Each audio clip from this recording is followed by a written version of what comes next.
Hello everyone and welcome back. Are you looking for the right graph database? Let's compare Neo4j and Arangodb to see which one fits your needs. Neo4j is a pure graph database. It's built only for handling connected data with relationships. Think social networks, fraud detection, or recommendation systems.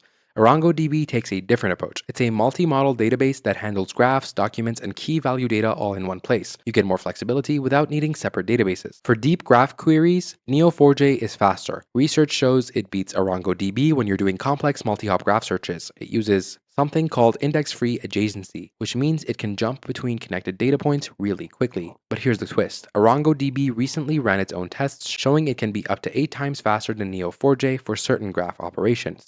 The truth, performance depends on what you're building. Neo4j uses Cypher, a query language that reads almost like English. Most people pick it up in a few days.